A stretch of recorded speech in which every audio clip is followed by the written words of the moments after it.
The Group of Two is a proposed informal special relationship between the United States of America and the People's Republic of China. Originally initiated by C.Fred Bergsten as primarily an economic relationship, it began to gain wider currency and scope from foreign policy experts as a term recognizing the centrality of the Sino-American relations near the beginning of the Obama administration. Prominent advocates include former National Security Advisor Zbigniew Brzezinski, historian Niall Ferguson, former World Bank President Robert Zoellick and former chief economist Justin Yifu Lin. As the two most influential and powerful countries in the world, there have been increasingly strong suggestions within American political circles of creating a G2 relationship where the United States and China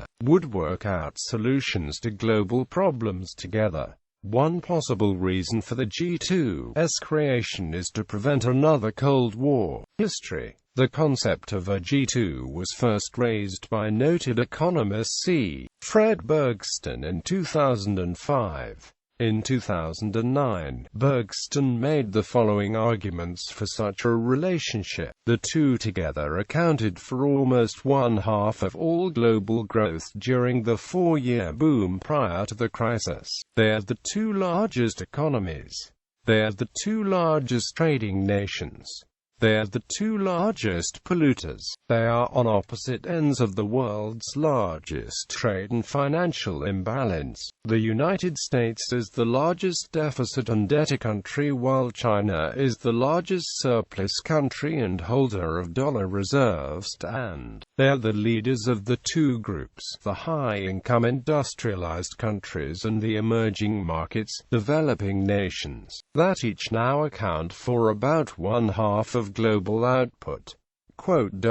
Zbigniew Brzezinski has been a vocal advocate for the concept. He publicly advanced the notion in Beijing in January 2009 as the two countries celebrated the 30th anniversary of establishing formal diplomatic ties. He views the informal G2 as helpful in finding solutions to the global financial crisis, climate change, North Korea's nuclear program, Iran's nuclear program, the India-Pakistan tensions, the Israeli-Palestinian conflict, United Nations peacekeeping, nuclear proliferation and nuclear disarmament. He called the principle of harmony a mission worthy of the two countries with the most extraordinary potential for shaping our collective future. Historian Niall Ferguson has also advocated the G2 concept. He coined the term America to describe the symbiotic nature of the U.S.-China economic relationship. Robert Zoellick, former president of the World Bank, and Justin Yifu Lin, the bank's former chief economist and senior vice president, have stated that the G2 is crucial for economic recovery and that the U.S. and China must work together. They state that, without a strong G2, the G20 will disappoint.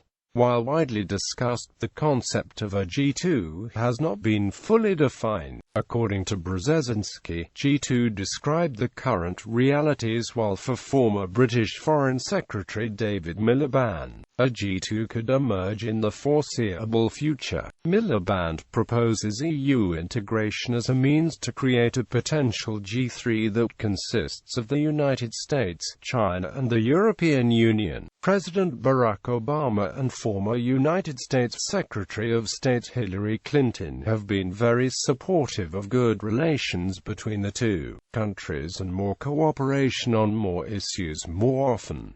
Former Secretary of State Henry Kissinger has stated that U.S.-China relationship to be taken to a new level. Some experts have disagreed with the effectiveness of a G2. However, Clinton has said that there is no G2. The G2 concept has been often evoked in international media during major bilateral meetings such as the Strategic and Economic Dialogue, and state visits, as well as during global summits like the G20 meetings and the Copenhagen Summit.